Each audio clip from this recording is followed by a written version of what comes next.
Good morning, everyone. We have a few folks in the waiting room that will give them a moment to join with their audio.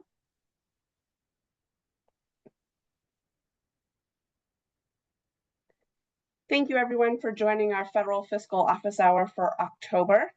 As you know, this is a compilation of different teams within the department. One thing that we do ask of all our participants today is to rename yourself using your first and last name and SAU, because what we're trying to do collectively within the department is create a network of folks who can tap into each other and be resources for questions like we do internally, but also externally amongst our SAUs and our business managers and our business professionals throughout. Also, if you're in a place where you can turn your camera on, we greatly appreciate that. It helps with the interactions when it comes to questions and answers, but also to be able to read the room and identify other areas that we might tend to as a team here at the department. So our agenda today is fairly simple. As usual, we will always have our team updates. A couple of the things that we want to highlight in particular are closeout, performance reports, and summer accruals. And then at the end, we will be sure to leave some time for questions and answers. Our team is monitoring the chat box, so if you happen to have a question that you want to be sure you jot down so that you don't forget it, please know that we are taking a look at the chat box as well. So one thing that we want to draw your attention to, we are now 23 days into a federal government shutdown. The key components of this work is to really understand that we as the Maine Department of Education continue to be here to provide you folks support through technical assistance. However, we as the Maine Department of Education do not have any support from the U.S. Department of Education in regards to any technical assistance or questions. You may have heard that we have some forward-funded programs, which essentially establishes an allotment for these programs that we can draw down against. Currently, the system that we request the reimbursement for your expenses is open and available for us to make those drawdowns. So we are operating and reviewing your reimbursement requests, returning them should they have any concern or items that need to be addressed. And we are also moving those forward to the U.S. Department of Ed and requesting reimbursement from the federal grant reimbursement system. If there should be a reimbursement that is caused for question at the U.S. Department of Education level, currently we don't have an understanding of how they're managing that system. As you know, there's very limited staff currently operating as essential employees at the U.S. Department of Education. And we will continue to do our very best to be sure that we provide you timely updates with any information that we have. But currently, what we have here on the screen and what was shared in the priority notice at the beginning of October is the information that we have associated with the federal government shutdown.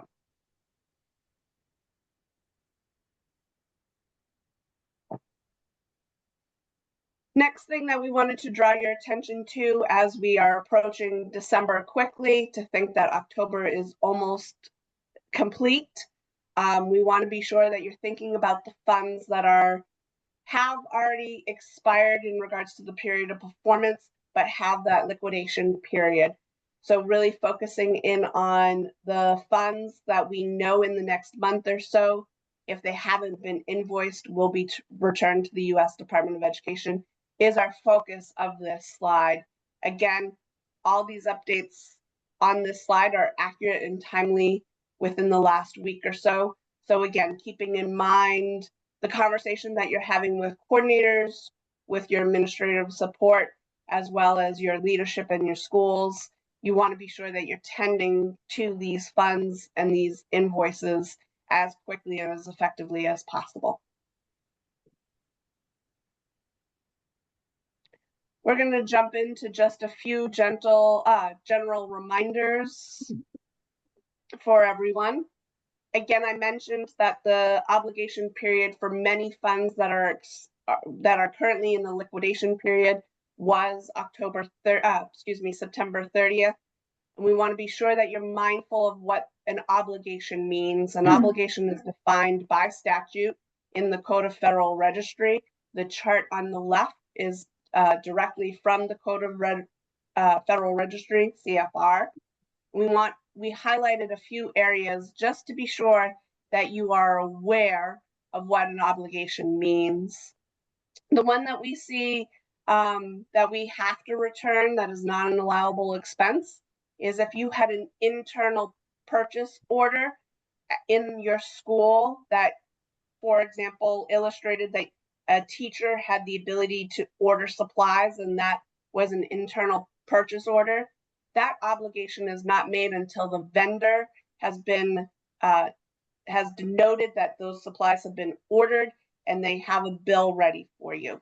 So again, keeping in mind what obligation is defined in CFR, and as we work through those final expenses for those accounts that are closing and coming to an end, understanding why some may be returned should they have not met the obligation date of those funds.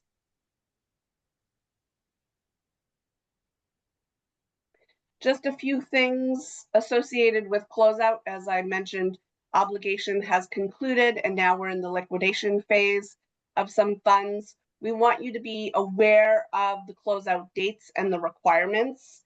So keeping in mind that a fiscal year runs July 1st through June 30th, but reporting, i.e. ESEA performance reports, run July 1st through September 30th. So you will have those 3 months, July, August, and September, that you will be reporting on that happen to be in a new fiscal year. Being aware of those dates and keeping that in mind is really important when you're working through those closeout requirements. Again, we want to be sure and are encouraging you to be sure that you have reimbursements that are timely and up to date. A few slides ago, we shared where we were financially and what still remains for SAUs to potentially utilize before the liquidation closeout period. Again, I mentioned the performance report, in particular, ESEA's FY25 performance report. But again, in those performance reports, we are also asking and have requirements associated with closing out additional fiscal years. So in ESEA's example, in the FY25 performance report, we are asking that you be sure that you close out FY23 because those funds have concluded and they're in the liquidation period. Also, with that said, if you happen to no longer have any FY24 funds, you have utilized them all, and there's no funds remaining that you will be reimbursing or requesting reimbursement for, you can also close out FY24 once all the funds have been reimbursed to you folks. One thing that we want to draw your attention to in particular is record retention.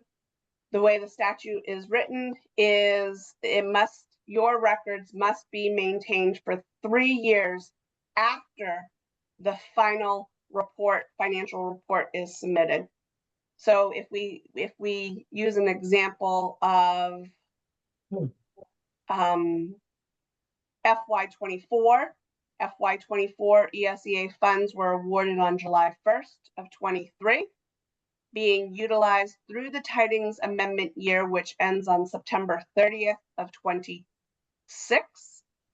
They will be reported on in a performance report, which will be submitted on November 1st of 26, which will be the final fiscal report, which means the retention period for those documents would be November 1st of 2029.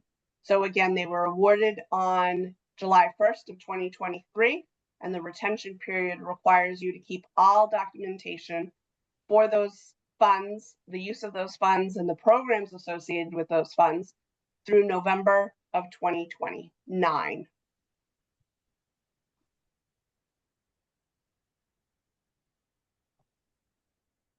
I'm going to jump in here. My name is Melissa Sherwood. I'm the Perkins Grant Manager with the CTE team.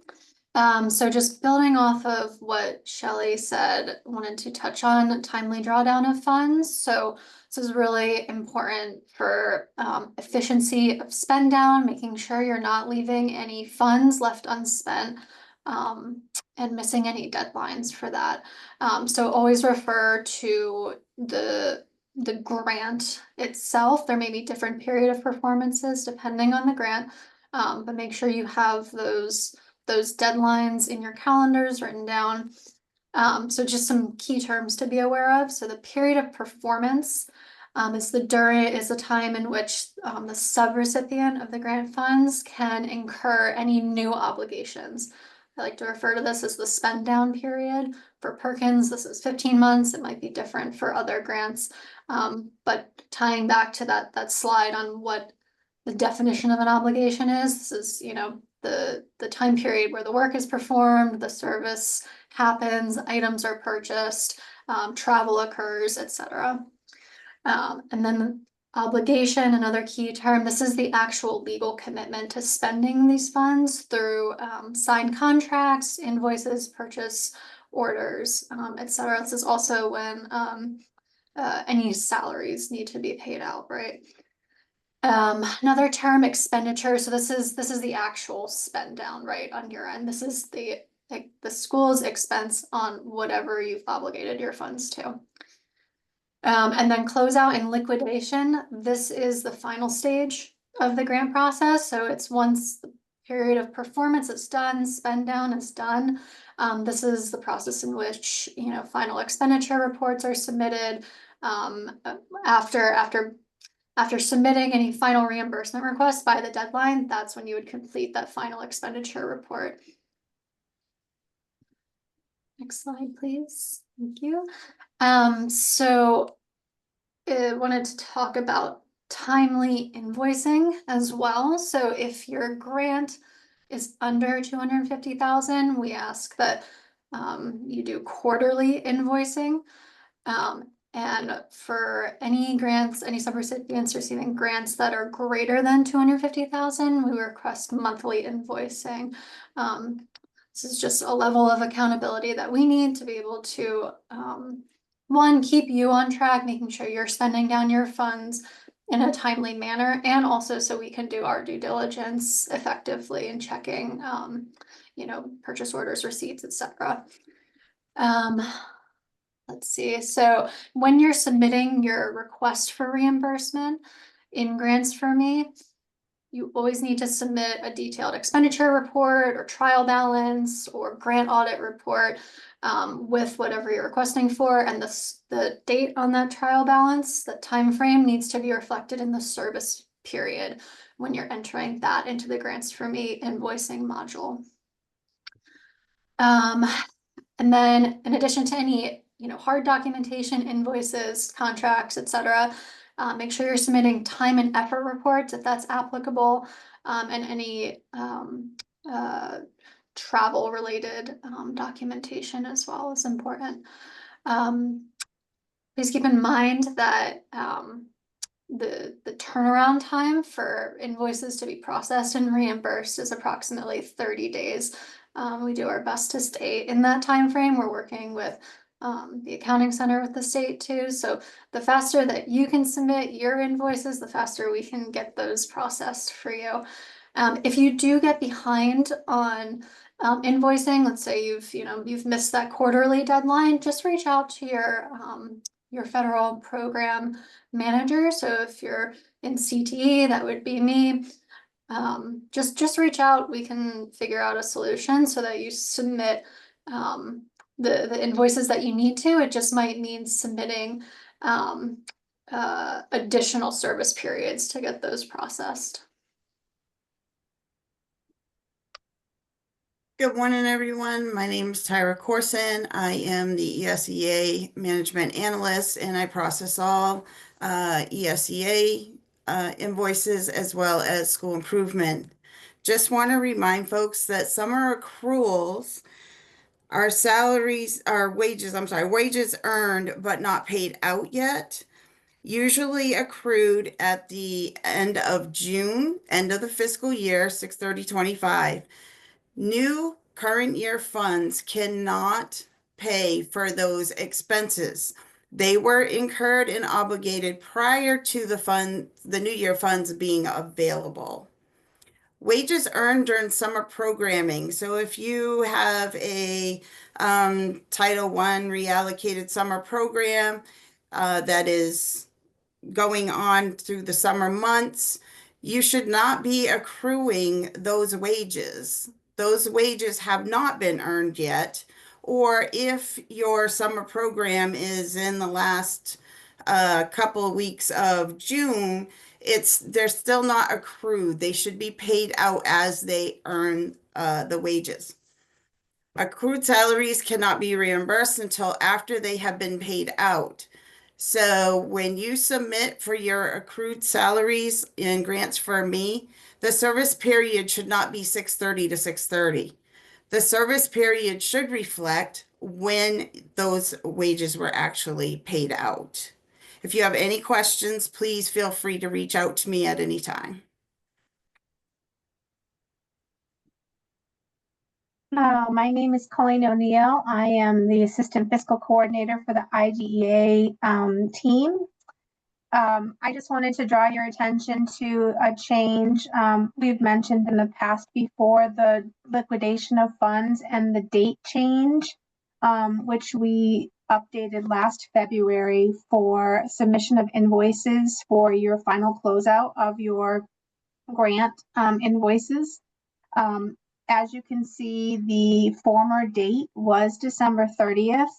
That is cutting it way too close for comfort. Even December 15th, which is the new final date of submission, is cutting it close, especially if there are any issues with your invoice and just the timing of holidays and snow days and everything else that's going on in December. We ask for you to make sure that you've submitted your invoices in an approvable form no later than December 15th for all programs, for all grant programs. Also, on the IDEA team, if you're submitting invoices at this point for your liquidation period as of November 1st, that obligation comes with 100% compliance documentation. So instead of a sampling of invoices, we will need to see every invoice paid with grant funds. So it's more work for you guys, it's more work for us. So the sooner you can get those invoices in, the better. But the hard deadline is December 15th, and we can extend that. Next slide, please. I just wanted to draw your attention to some upcoming professional development. This Maine Care Enrollment and Billing session for business managers and special education directors. The in-person professional development is full, but they have added a virtual option, which I've just put the link to register in the chat, hopefully. So you can register for that.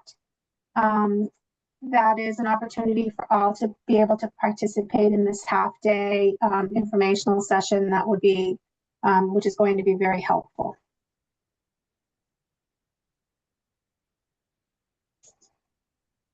We also wanted to share with you that all of our office hours are recorded and shared on the federal programs website. And we also share them with MASBO so they can distribute those. We will not have office hours again until January. And just please make sure that you're registering so we can make sure that you're getting the information you need from these informative sessions.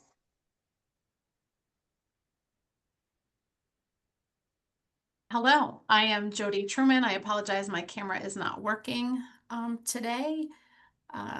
Technology. I just wanted to bring your attention to a couple of the things that are upcoming. If you are involved in helping with the October survey, which is the collection of free, reduced, and paid meal reimbursement claiming numbers for each school. Those participating in CEP, the calculation is done by using the first year direct certification approval percentages And provision 2 is calculated on your base year approval, free and reduced percentages. Directions for completing the October survey, including the calculation method, are located on our CNP Web Claiming System Help tab. There's also a webinar posted on the Child Nutrition website as well. I also added a reminder regarding the economic status form that was sent out to business managers on 10/8 from the school finance, as there have been some confusion between the Child Nutrition's free and reduced school meal application and the alternate economic status form. So when completing your October survey, please be sure the economic status form is not being used. And I just actually cut and pasted what was sent out from 10/8 and clipped it right in this slide for you. I also want to remind business managers to make sure they're using the correct MEFS code. I have been seeing when reviewing the annual financial reports for child nutrition that a lot of the Maine and federal reimbursement funds are being reported together. So I just want to make sure you're using the correct MEFS revenue code for that revenue coming in for reimbursement. And I also added the claiming reimbursement timeline. It is posted usually on the 12th, and then it takes 24 hours for it to go through our system and paid out to you. So on the 8th, though, the claiming system is frozen, so you should really receive your payment anytime after the 15th of the month. If you haven't received it, you can let me know and I can research what has happened or if there's any other issues happening with your payment. And if you have any questions, please email me and I'll be available to help you. Thank you very much.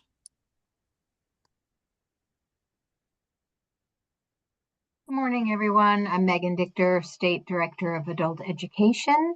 And if you've been joining these office hours, you will notice that the slide used to say that MCCA was coming to grants for me, and we are happy to be able to announce that that grant is now live in grants for me. So we have our invoices for FY26 due for the first quarter due on 10/31, and MCCA, APLA, and IELCE will all be processed in the grants for me system. Also, just a reminder that although our federal funds were late, the grant award notification did have July 1st as the beginning date, so programs can invoice back to July 1st of 2025 for those funds. I also wanted to take a minute to introduce our new grant and fiscal specialist on the Adult Ed State team, Mike Emery, who's here on this call. If you want to just come off camera and say hi quickly, Mike. Sure. Thanks, Megan. Yeah, so I just joined DOE in September, and I'm excited to be working with a good team here at DOE, and so reach out if you have any questions. Thanks. Great. Yeah, so that's it from Adult Ed. Thank you.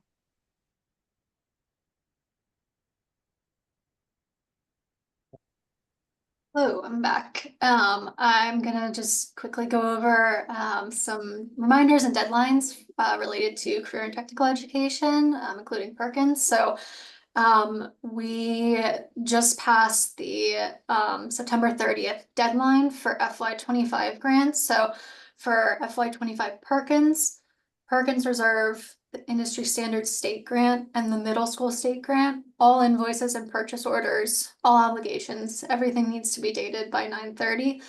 You have until December 15th to submit for reimbursement, so please get those submitted as quickly as possible over the next month or so. Now that we're well into FY26 grants, try to keep on track with timely spend down of funds. So for FY26 Perkins Reserve, and the 2 state grants, try to aim for 50% spend down by the end of the year if you can. The quicker the better. Business managers check in with CTE directors to make sure that these grant applications have been approved.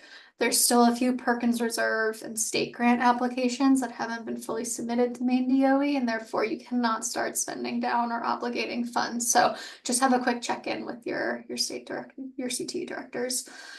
The only other update that I did not put on this slide that we just recently made was I used to hold weekly office hours on Tuesdays. We've updated that to monthly office hours on Tuesdays at the same time. It'll be the entire CTE team will be on those office hours and available. So you can bring grant related questions, but also any CTE other topical questions. So that's just an update on office hours. And that is it from me. All right. So ESEA funds are available upon substantial approval of your ESEA consolidated application.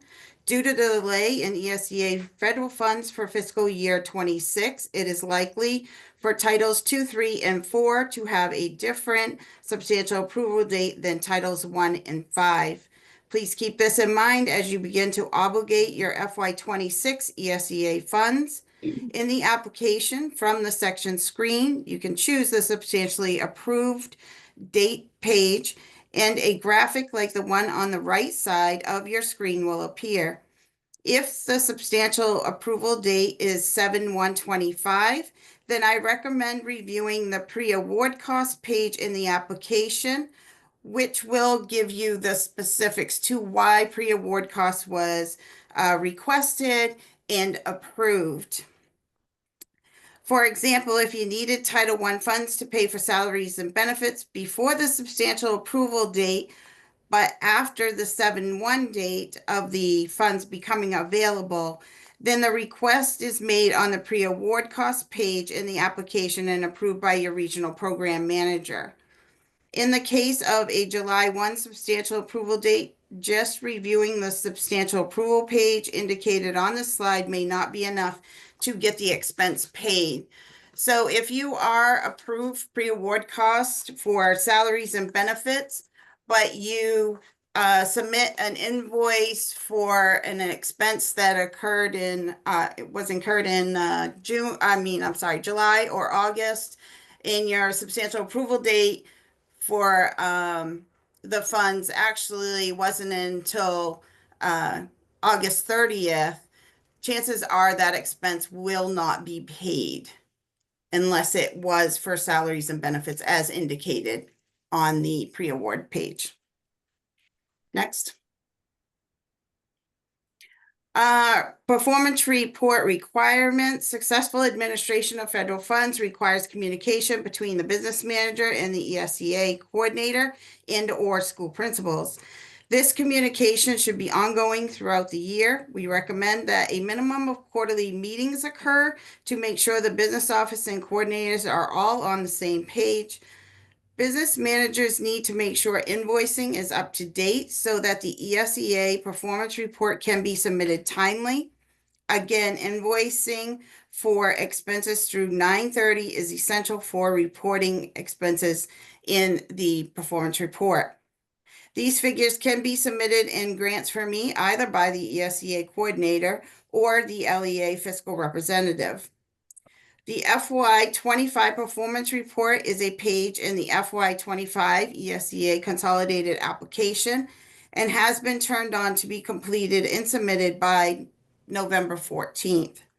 FY25 funds for expenses incurred as of October 1st or later will not be paid until the SAU has an approved FY25 performance report.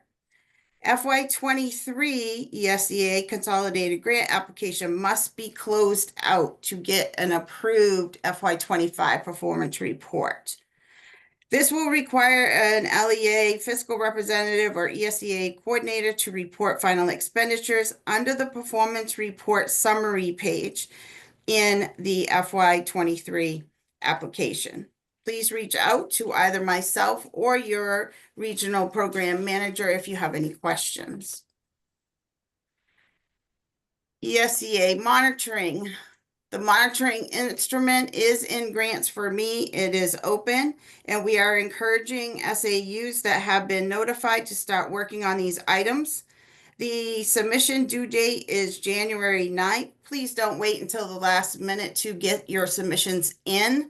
As you know, the holiday season is upon us, and there are many people that take vacation over the holidays. Your monitoring levels can be found on your FY26 GAN. Medium and high must complete the monitoring items in the instrument. High level must complete both medium and high items.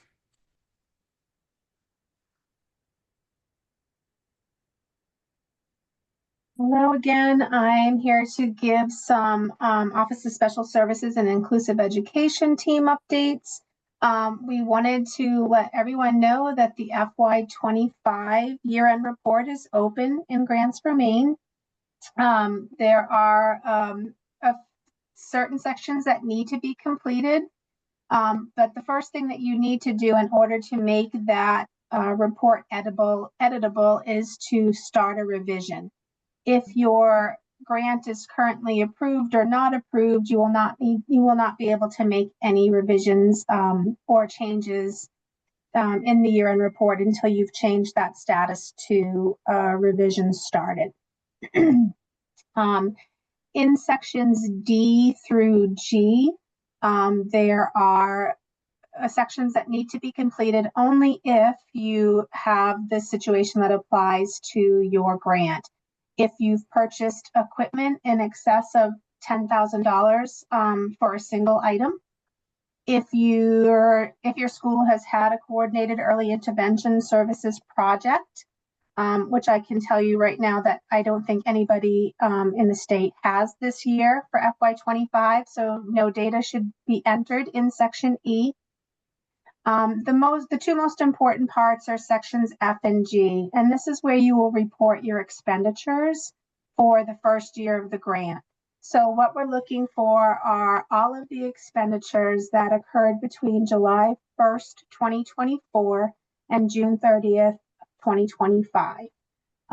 If your billing is up to date in Grants for Me and billed through June 30th, getting those totals is very simple. You go into the last invoice that was submitted for June 30th and you grab the expenditure overview page and simply transfer those totals from the invoicing side to the expenditure overview side in the year-end report. And I'm happy to jump on a call or address this in our team office hours that are occurring next month. You will also need to attach a trial balance for that period for funds 2470 and 2510. You should make sure that all of your, as I said, billing is complete. The way we reconcile your invoicing and year-end report is we kind of look at a triangular reconciliation. We look at everything that was paid through Grants for Me, we look at your trial balance, and we look to see what was uploaded to MEPS for the same period. Next slide, please. If you have been chosen for fiscal monitoring for this cohort, you should have already received your letter and request for documentation. What has happened in the last couple of years as the feds have given us direction to go from risk-based monitoring to secular monitoring. So we will create cohorts and visit different school districts on a 6-year rotating basis. If we determine through the risk assessment that your district pops up as high risk, you will also most likely receive a visit from us so we can just provide some support and technical assistance to help you mitigate those high risk issues. What we're looking for when we monitor are policies and procedures. That is the heavy of our monitoring. We want to make sure that you have all of the required policies and procedures in place to receive those federal funds and to be good stewards of that money. We're monitoring to make sure that your spending those funds on allowable and necessary uses. We're obviously looking at your financials. We're looking at the invoicing and drawdown of funds. We check your time and effort documentation. We're making sure that maintenance of effort and excess costs are being met. We will look at equipment. We will check your fiscal internal controls, and we will also be looking at your executed contracts. And then there's just sort of a little graphic about how we reconcile and what we're looking at. There is a section opening very soon. It's been 5 years in the works for MOE and excess costs to be in the year-end report. We have been maintaining that information manually. It is very close to being open in the year-end report, so everyone should be able to see very soon their maintenance of effort and excess cost. If you have had any maintenance of effort issues or you needed exceptions, we would have reached out to you to help find those exceptions for you. But hopefully within the next couple of weeks, that will be sections A and B in the year-end report. Next slide, please. We're starting up our office hours again to address specific issues or specific topics. So our first meeting for this year will be in November. All of these links are live, so you can, once you get this PowerPoint, you can sign up for our office hours.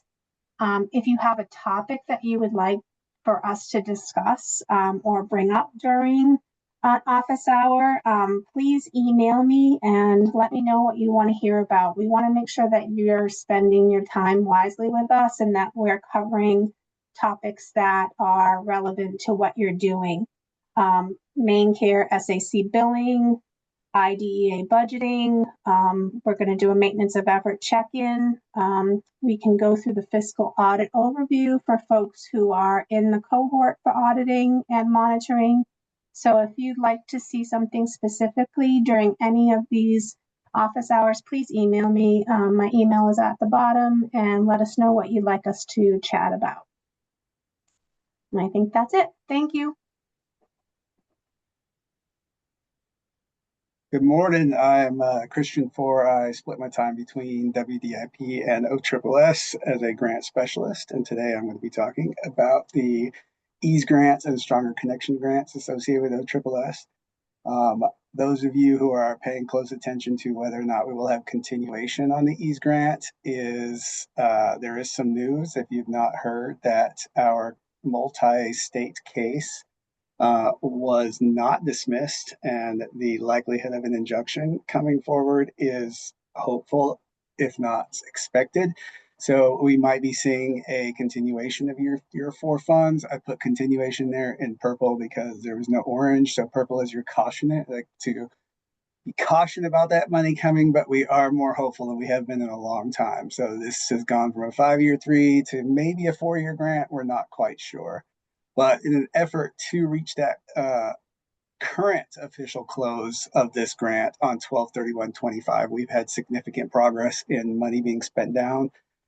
You can see this is a 5-year grant, so each year was allocated different funds. Year 1 actually had an increase of funds due to an allowable expense had to be refunded by one district. So we have a little bit of an increase between year 1 and year 2. So those numbers are a little bit skewed, but you can see that in year 2, we went from 16.3% of available funds. And this is based just on invoicing, not on what's been obligated. So we have about 7.2% of funds in year 2, and we're down to 57.9% invoiced already for year 3 with 3 months to go. So if you have additional things you want to spend, now's the time to do it and keep that hopefulness going for that continuation coming. Hopefully within the next 2 weeks, we'll find out if we're going to see those year 4 funds come through, and you'll have to start making additional plans for that. In addition to the EASE grant, we also have the EASE scholarship grant. On another hopeful note, currently we've invoiced over $70,000 in scholarships through the University of Maine system for Farmington's, Southern Maine, and Orono, for students that are pursuing degrees that are SBMHs. So we're trying to pump up that pipeline to get some more of those individuals into our school systems. So regardless of what happens with the grant, that money is being spent and going to a good cause for the future of our school-based mental health professionals in the future. Our Stronger Connections grant is a 3-year grant, and we have just entered our last year. We have completed a round of fall visits, which has just created a whole bunch of amendments to our purpose and our scopes, which is great. I will just emphasize that the same thing has been going on with EASE. If you have an amendment that is currently in progress and you're concerned about, please reach out. I have a lot of them in the pipeline right now at various stages of the workflow, and it never hurts to reach out and ask where we are with your particular issue. But the Stronger Connections grant has been moving quite along, better now than ever, which should be expected entering year 3. Last year, we've gone from 59.7% invoiced as of July down to 48.7%. And if you do those numbers out, that should equal out to a zero balance by the time we close out December 15th of 26. We do have one subrecipient that has completely depleted funds early. That is Deer Isle. Shout out to Deer Isle for efficient and wonderful use of your funding. I'm proud of you guys. And that is all I have. So I will pass over to Signy for McKinney-Vento. Hi everyone, Signy Lynch here from the Office of School and Student Supports. I am the McKinney-Vento specialist with the Maine DOE and reporting in on McKinney-Vento subgrants. So these are just 8 SAUs that receive this federal funding in a 3-year subgrant cycle, and very similar to what Tyra was highlighting and Colleen had highlighted about some of those closeout dates. So certainly looking for that invoicing coming in by December 15th for our SAUs that do receive that. And I did want to provide a brief update, and this is not federal funding, this is state funding for preventing student homelessness. So this was a formula grant through state-funded pilot program where every SAU had the option on Grants for Me to opt in to receive funding for preventing student homelessness, very flexible funds that could support McKinney-Vento programming and anything allowed under the federal use of McKinney-Vento subgrant funding, as well as some flexible use of rental assistance and utilities.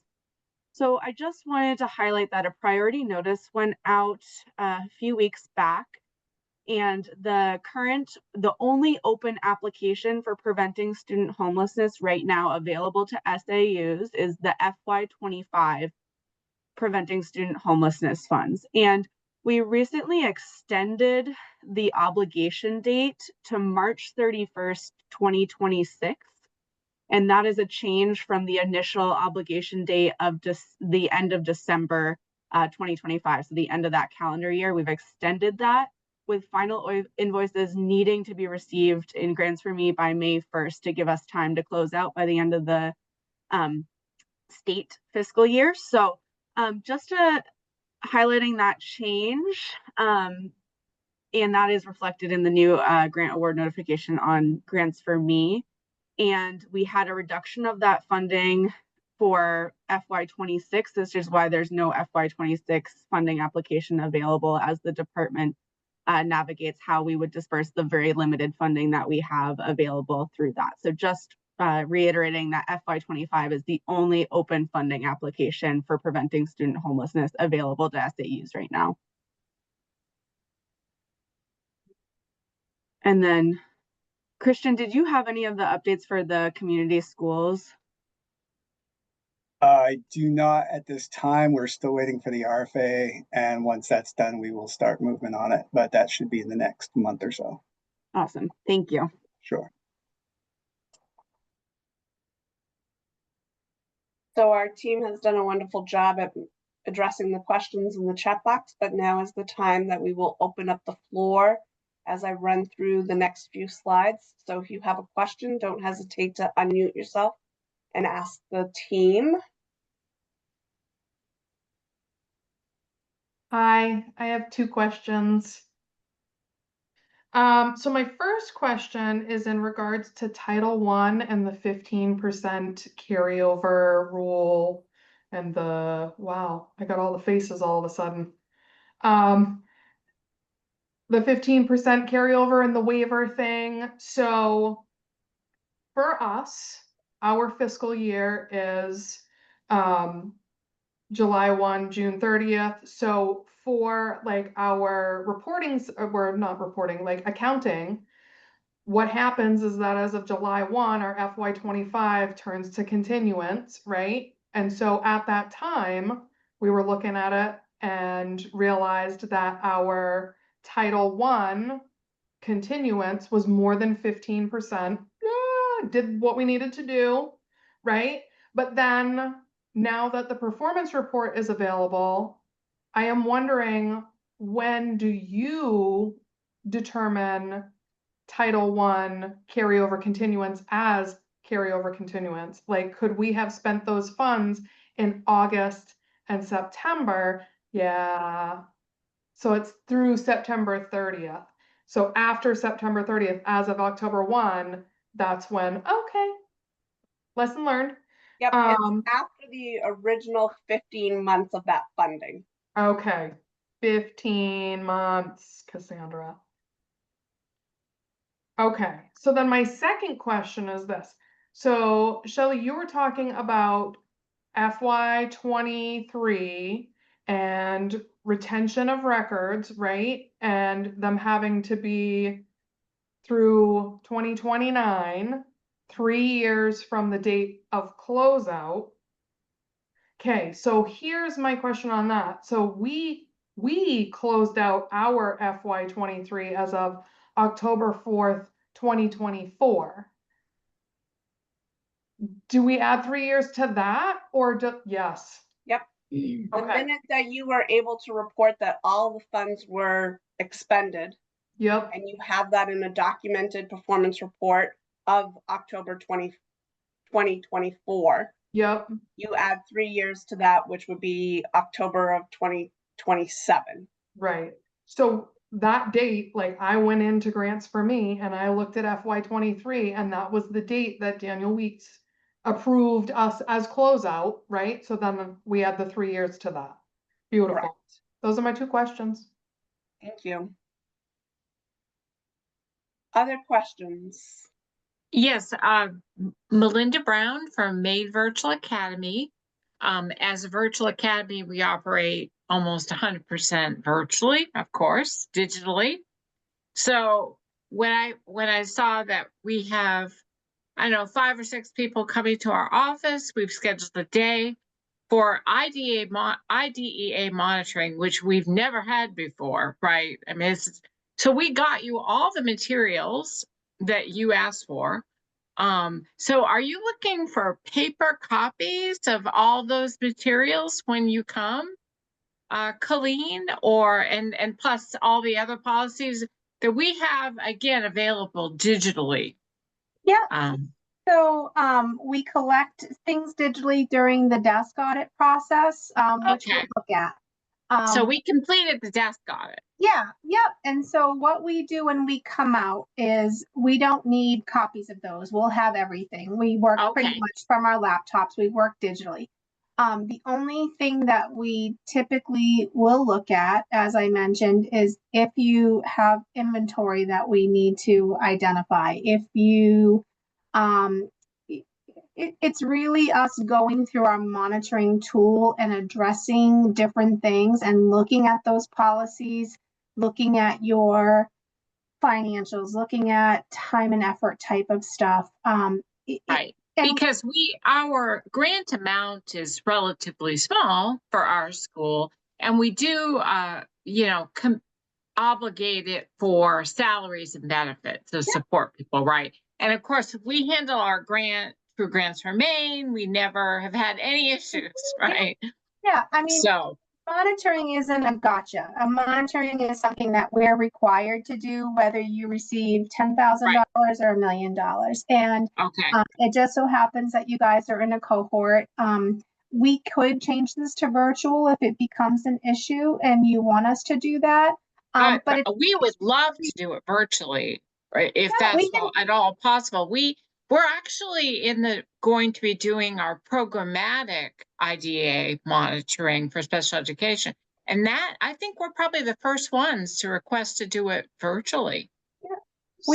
We can talk offline about that. Absolutely. We can request to do it. It just may require more digital submission of paperwork versus maybe That's us fine. laying I mean, eyes we've on it. got it. I have it actually all posted on our website, mainevirtualacademy.org. Everything from the grant management handbook to all the board policies, you name it. We're completely 100% transparent with all of our policies and everything.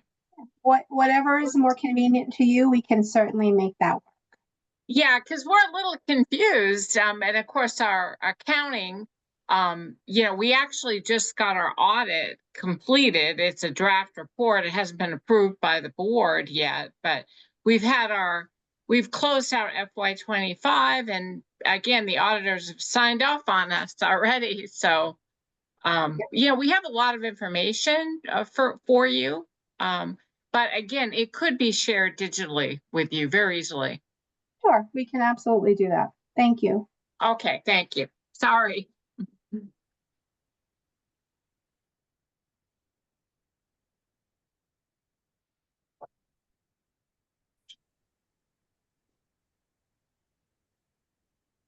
So I'm not suggesting that we don't have the ability to take some additional questions, but a few things that we do want to share with you is a number of teams mentioned that we host office hours. So here's a comprehensive list of the office hours that each team holds individually. Each team thinks about programmatic and fiscal in a way that's intertwined. So some of these office hours might have more programmatic information, but they may also include fiscal information in addition to the programmatic information. We also wanted to leave you folks with our contact information by office. And I'll come back to this slide real quick in case you need to grab someone's email. But the last one is, of course, the department has a number of ways in which you can get a hold of us and see all the great work that we're doing and all the great work that our schools are doing. We have a wonderful highlight piece on our SAUs, and those are all of our social platforms that you can get in touch with us. So while I go back to this contact slide, I'll open up the floor again to see if there's any additional questions that you folks have.